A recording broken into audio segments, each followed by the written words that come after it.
اعوذ باللہ من الشیطان الرجیم، بسم اللہ الرحمن الرحیم۔ سورہ مبارکہ ضحیٰ پڑھنے کا ثواب اور اس کے فوائد۔ روایت ہے رسول خدا ختم مرتبہ صلی اللہ علیہ وآلہ وسلم سے، بیان کرتے ہیں کہ من قرأ هذه السورہ وجبت لہ الشفاعہ، کہ جو بھی شخص اس سورہ کی تلاوت کرے گا، نتیجہ کیا ہوگا؟ وجبت لہ شفاعت محمد صلی اللہ علیہ وآلہ وسلم یوم القیامہ، کہ اس کے اوپر رسول خدا ختم مرتبہ صلی اللہ علیہ وآلہ وسلم کی شفاعت جو ہے وہ واجب ہو جائے گی، خود ختم مرتبہ فرما رہے ہیں۔ اس کے بعد بیان کرتے ہیں وَكُتِبَ لَهُ مِنَ الْحَسَنَاتِ بِعَدَدِ كُلِّ سَائِلٍ وَيَتِيمٍ 10 مرات، اور جتنے بھی مانگنے والے ہیں، سائل ہیں، جتنے بھی یتیم ہیں، ان سب کی تعداد کے مطابق تعداد کو اگر 10 گنا کر دیا جائے تو اتنی اس کے کھاتے میں حسنات لکھ دی جائیں گی جو اس سورہ کو پڑھے۔ اس کے بعد پھر بیان کیا وَإِن كَتَبَهَا عَلَى اسْمِ غَائِبٍ ضَالٍ رَجَعَ إِلَىٰ أَصْحَابِهِ سَالِمًا، اسی طریقے سے اگر اس سورہ کو جو ہے وہ شخص کے نام کے اوپر لکھا جائے کہ جو شخص جو ہے وہ نہیں مل رہا، کھو گیا ہے اور گمشدہ ہو چکا ہے، نتیجہ کیا ہوگا کہ وہ اپنے چاہنے والوں تک اس سورہ کی وجہ سے سالم پہنچ جائے گا، صحیح سالم پہنچے گا۔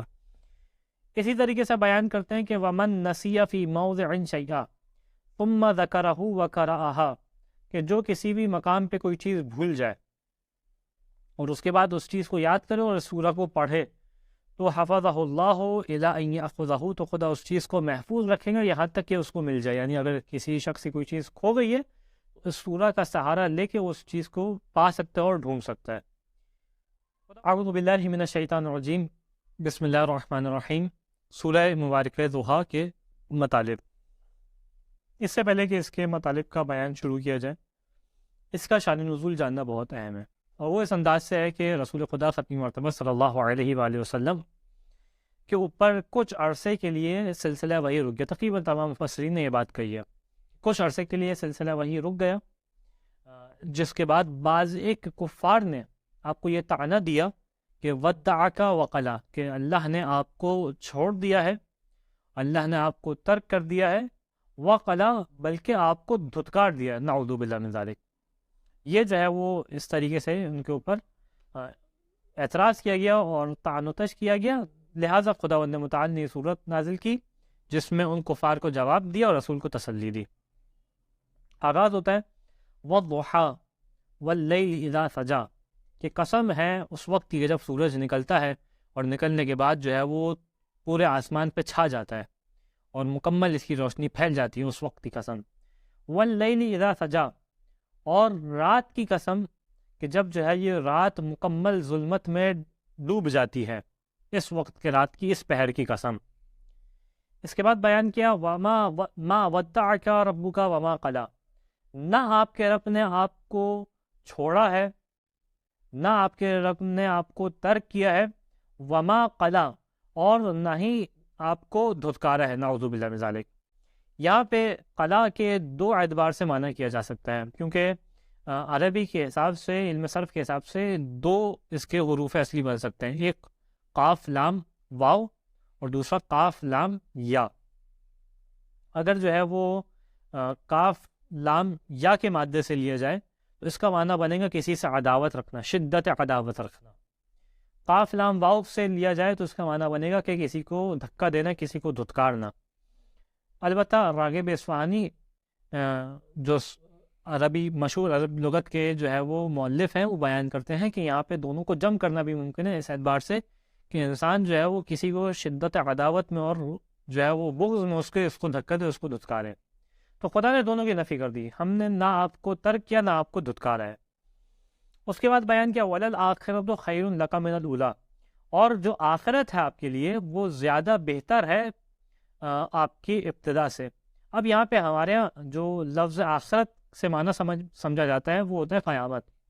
البتہ عربی کے حساب سے دیکھا جائے تو آخرت کا مطلب ہوتا ہے سب سے آخر میں آنے والا، اولا کا مطلب ہوتا ہے سب سے پہلے آنے والا، یعنی جو سب سے آخر میں آنے والا ہے آپ کے لیے وہ سب سے پہلے آنے والے سے بہتر ہے۔ یہاں پہ مفسرین نے جو ہے وہ اس کے مختلف معنی کیے۔ بعض نے کہا کہ آخرت سے مراد جو ہے وہ رسول خدا کی عمر کا آخری حصہ ہے، اور اولا سے مراد جو ہے وہ ابتدائی حصہ ہے۔ اس طریقے سے مختلف معنی کے، البتہ ایک معنی جو زیادہ تر مفسرین نے کیا، اور یہی معنی جو ہے وہ روایات بھی معنی بیان کرتی دکھائی دیتی ہیں، کہ جو خود اہل قرآن ہے،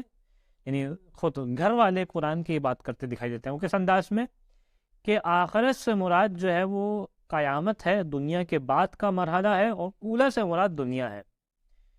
اسی اعتبار سے جو ہے چھٹے امام جعفر صادق علیہ السلام سے روایت ہے، جب اس آیت کے بارے میں بیان کیا تو فرمایا کہ یعنی القرہ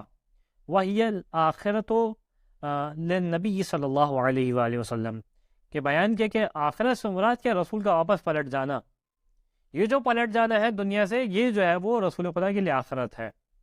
اور کہا یہ بہتر ہے دنیا سے، یعنی وہ اس کے اندر وہ نعمتیں ہوں گی جو دنیا کے اندر نعمتیں نہیں ہیں۔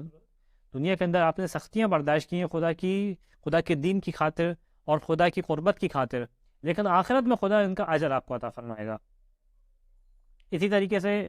اگلی جو آیت ہے وہ اس طریقے سے وَلَسَوْفَ يُعْطِيكَ رَبُّكَ فَتَرْضَىٰ، اور ان قریب آپ کا رب آپ کو وہ کچھ عطا فرمائے گا کہ جس سے آپ راضی ہو جائیں گے۔ اس آیت سے خود رسول خدا کا بلند مقام سمجھ میں آتا ہے کہ اس طریقے سے جو ہے وہ خدا یہ کہہ رہے ہیں کہ اتنا عطا فرمائیں گے آپ راضی ہو جائیں، یعنی آپ کی رضایت اہم ہوگی، آپ کی رضایت کے مطابق آپ کو عطا فرمائیں گے۔ یہاں پہ اب سوال یہ کہ خدا کیا چیز عطا فرمائے گا جس سے رسول خدا راضی ہوں گے، اور مفسرین نے یہ بات بھی کہی کہ یہ آیت جو ہے وہ زیادہ ثابت کرتی ہے اور متصل ہے پہلی والی آیت سے، کہ ہم آپ کے لیے آخرت بہتر ہے اور اس میں ہم آپ کو اتنا عطا فرمائیں گے کہ آپ راضی ہو جائیں گے۔ اس طریقے سے جو مفسرین نے اس کا معنی کیا، لیکن سوال یہ پھر کہ کیا چیز عطا فرمائیں گے، تو روایت نے بیان کیا کہ یہاں پہ جو خدا آخرت میں رسول خدا کو عطا فرمائے گا کہ جس سے رسول خدا راضی ہو جائیں گے، اس سے مراد جو ہے وہ مقام شفاعت ہے،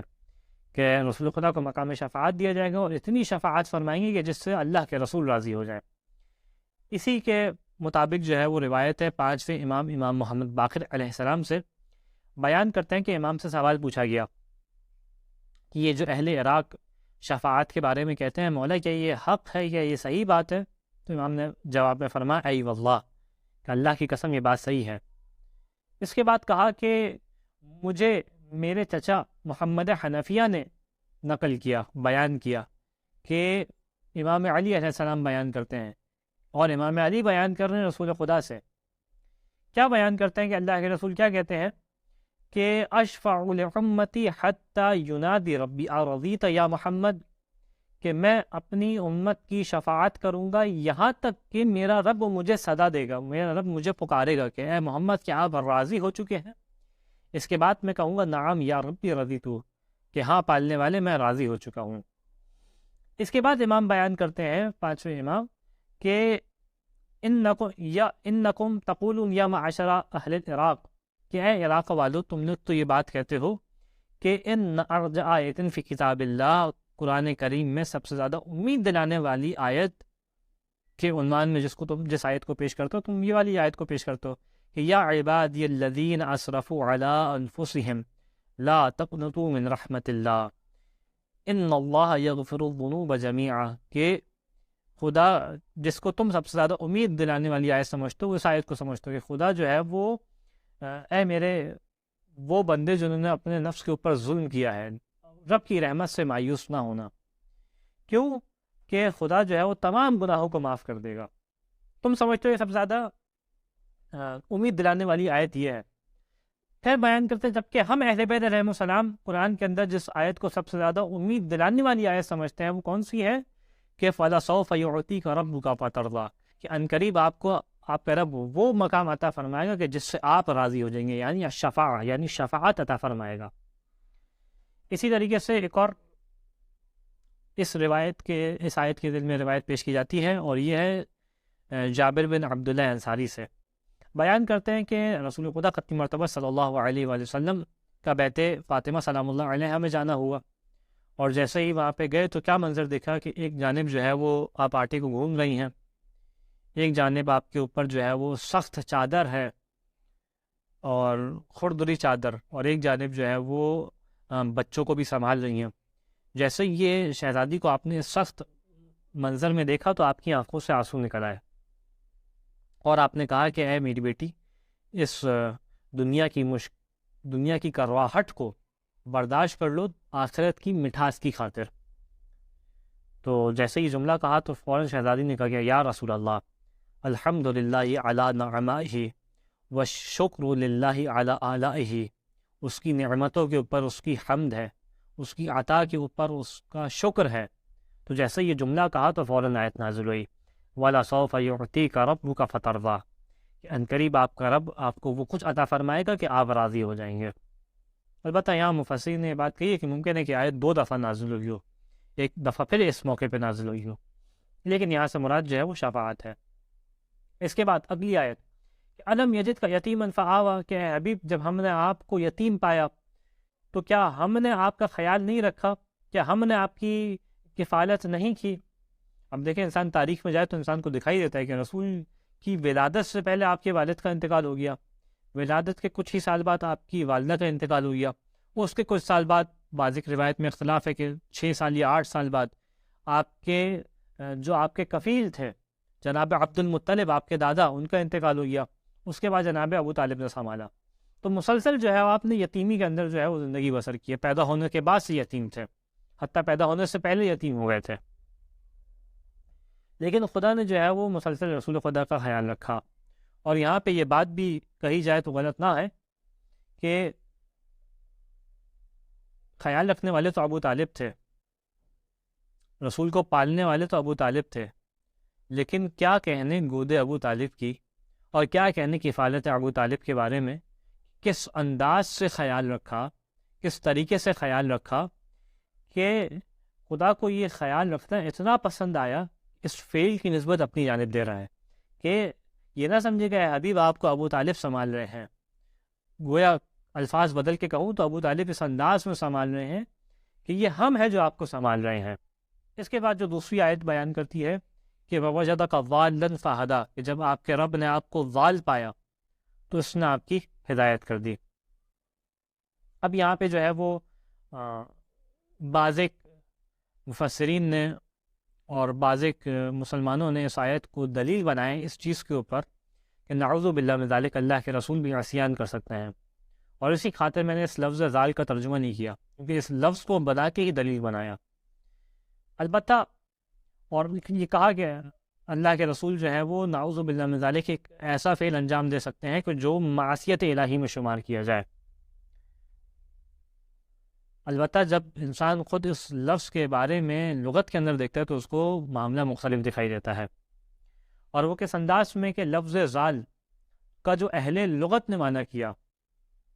وہ یہ نہیں کہ انسان جو ہے وہ گمراہی کی جانب جائے، انسان جو ہے وہ اس مرحلے پہ جائے کہ جو ہے وہ ایسا فعل انجام دے جو عصیان الہی ہو، بلکہ کیا کیا وہ الضیاع الشیء وذہابہ فی غیر حق کی، جو مقاییس اللغہ نے بیان کیا، جو عرب کی معروف لغت ہے کہ کسی چیز کا جو ہے وہ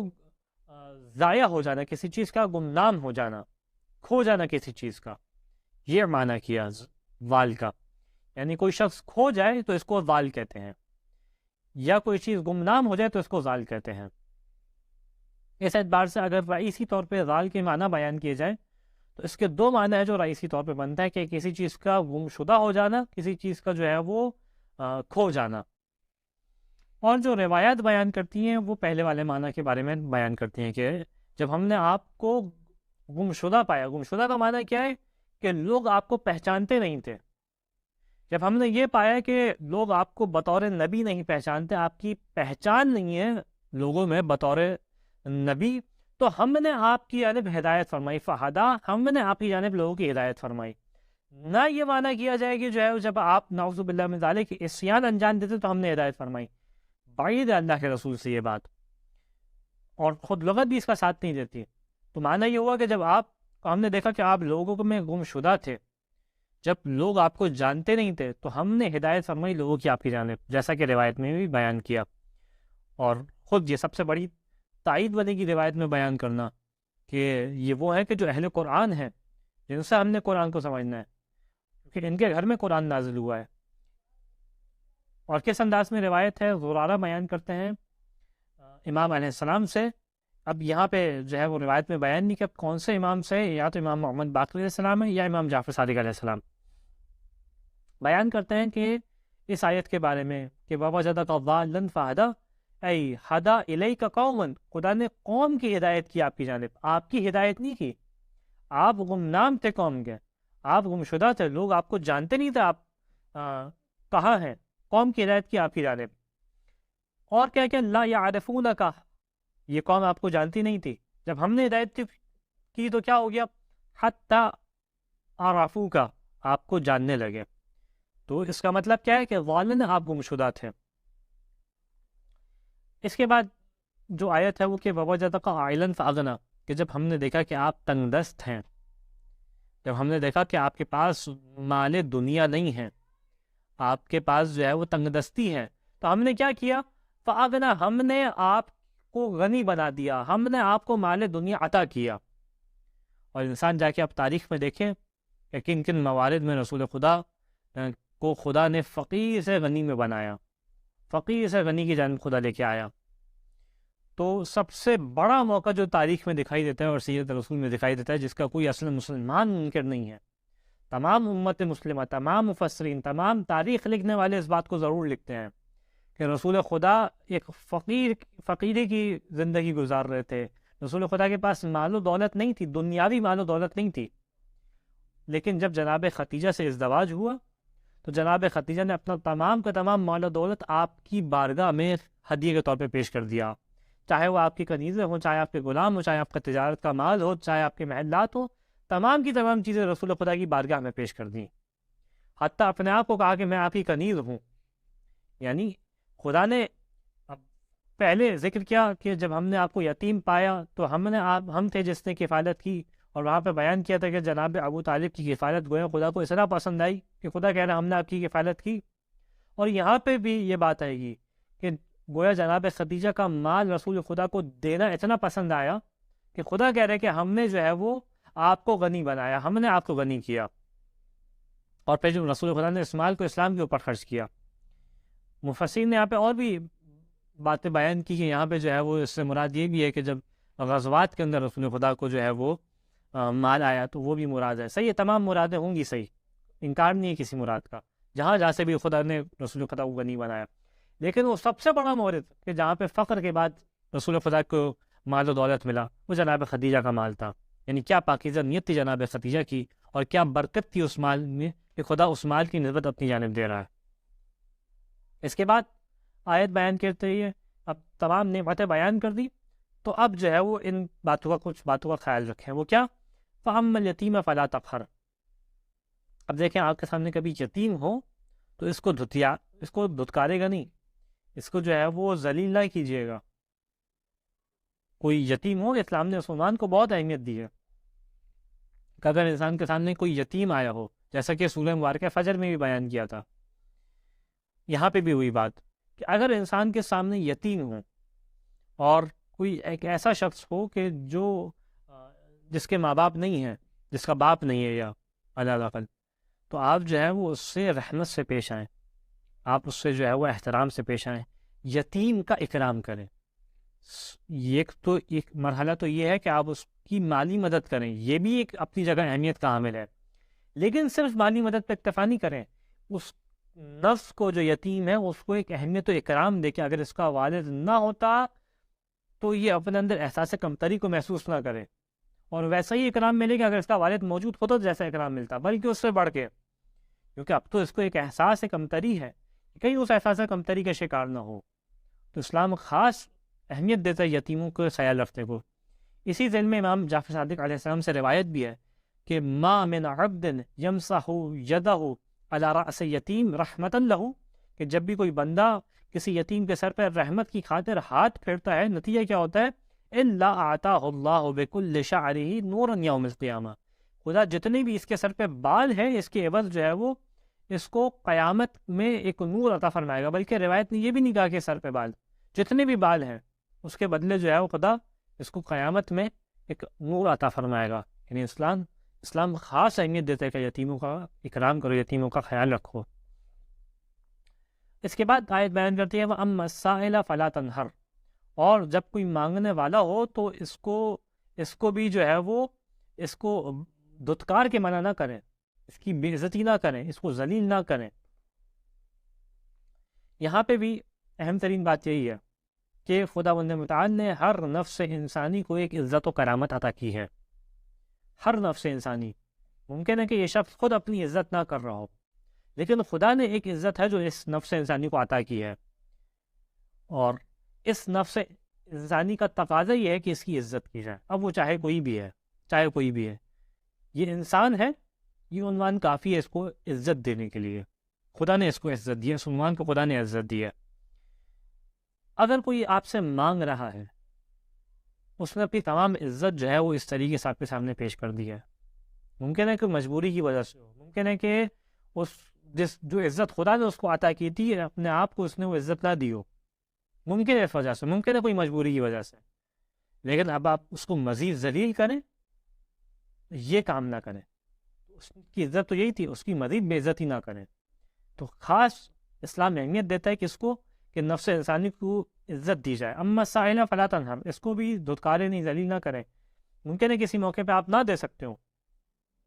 لیکن کم از کم اس کو جو ہے وہ ایسے جملے نہ کہیں کہ جس سے اس کی ذلت ہو۔ اما السائل فلا تنہر۔ اس کے بعد بیان کیا، وَأَمَّا بِنِعْمَةِ رَبِّكَ فَحَدِّثْ، اور جو آپ کے رب کی نعمت ہے اس کو بیان کریں، اس کو بیان کریں نعمت کو۔ اب یہاں پہ نعمت کس طریقے سے بیان ہو سکتی ہے؟ یہاں پہ دو طریقے سے تصور ہو سکتا ہے۔ ایک انسان قولاً بیان کرے، الفاظ کے ذریعے سے بیان کرے، ایک انسان فعل کے ذریعے سے بیان کرے۔ البتہ ان دونوں کے اندر ایک بات بہت اہم ہے، اور وہ یہ کہ یہاں پہ خدا یہ نہیں کہہ رہا کہ فقر و مباحات کرو، جا کے اسراف کرو، نہیں، ہرگز مراد یہ نہیں ہے۔ نہ فقر و مباحات کرنا ہے، نہ اسراف کرنا ہے، بلکہ رب کی نعمت کا اظہار کرنا ہے۔ اس کے کچھ وہ موارد ہیں کہ جہاں پہ لا شکہ ولا ریب ہے کہ انسان بہترین انداز کیا ہے رب کی نعمت کے اظہار کا، کہ جب زبان سے اظہار کرے تو خداوند متعال کا ہر وقت شکر ادا کرے، ہر وقت شکر ادا کرے خداوند متعال کا، پالنے والے تو نے یہ نعمت عطا کی، میں تو اس لائق نہ تھا، میرے اندر تو صلاحیت نہیں تھی، میں تو اس لائق نہ تھا کہ تو مجھے نعمت عطا کرتا ہے، تیرا احسان تھا، تو نے مجھے نعمت عطا کی، تو شکر کرے خداوند متعال کا۔ میں ضعیف و ناتواں تھا کہ تو نے مجھے طاقت عطا کی، تو نے مجھے مال و دولت عطا کیا۔ اسی طریقے سے زبان کو گناہوں سے بچائے تو خدا کی نعمت کا اظہار۔ پھر دوسرا اظہار کیا ہے؟ فعلاً کس طریقے سے اظہار کرے، جو بہترین طریقہ ہے فعل کا، وہ یہ کہ انسان جو ہے وہ صدقہ کرے زیادہ سے زیادہ،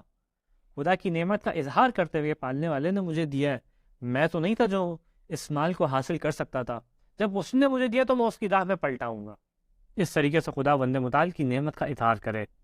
غریب مومنین کی مدد کرے۔ یہاں پہ ایک اور بات بھی جو مفسرین نے بیان کی وہ یہ کہ نعمت کا جو فعلاً طریقے سے اظہار ہے وہ یہ بھی کہ انسان پیسہ آنے کے بعد بھی یا مال دنیا آنے کے بعد بھی قسمہ پرسی کے عالم میں نہ رہے۔ یعنی آیت بعض افراد میں دیکھا گیا ہے کہ انسان کے پاس مال و دولت ہے پھر بھی اپنے آپ کو کنجوسی میں رکھا ہوا ہے، نہیں، نہ اس لیول پہ اظہار ہو کہ فقر و مباحات آ جائے، اور نہ اس درجے پہ آ جائے کہ انسان جو ہے وہ کنجوس جانے لگے۔ اگر تمہارے پاس مال دنیا ہے صحیح ہے، تو اپنی شان کے مطابق جو مناسب ترین لباس ہے وہ پہنو، نہیں کہ تمہارے پاس اگر مال دنیا ہے پھر بھی پھٹے پرانے لباس میں رہو۔ یعنی یہ تمام وہ چیزیں ہیں جو ایک اثرات رکھتے ہیں معاشرے کے اوپر، اس کے اندر ایک مثبت اثرات، ایک پازیٹیوٹی ہے جو معاشرے کے اندر سے نکل کے آتی ہے، کہ انسان چہرے پہ اس کے ناشکری نہ ہو، اس کے زبان پہ ناشکری نہ ہو، زبان پہ شکر الہی ہو، فعل میں صدقہ کر رہا ہو، فعل میں جو ہے وہ ایک اپنے معاشرے کے حساب سے، اپنے شان کے حساب سے ایک مناسب لباس ہو اس کے پاس۔ تو یہ تمام چیزیں جو ہے وہ انسان اس طریقے سے رب کی نعمت کا اظہار کرے، جیسے کہ روایت ہے رسول خدا ختم مرتبہ صلی اللہ علیہ وسلم سے بیان کرتے ہیں کہ ان اللہ تعالی انعم نعمتا علی عبدہ، کہ خدا بند متعال جب کسی بندے کے اوپر نعمت نازل کرتا ہے تو نتیجہ کیا ہوتا ہے؟ یجب اثر النعمت علیہ، تو لازم ہے بندہ اس نعمت کا اظہار کرے، اس نعمت کا اثر دکھائی دے اس کے اوپر۔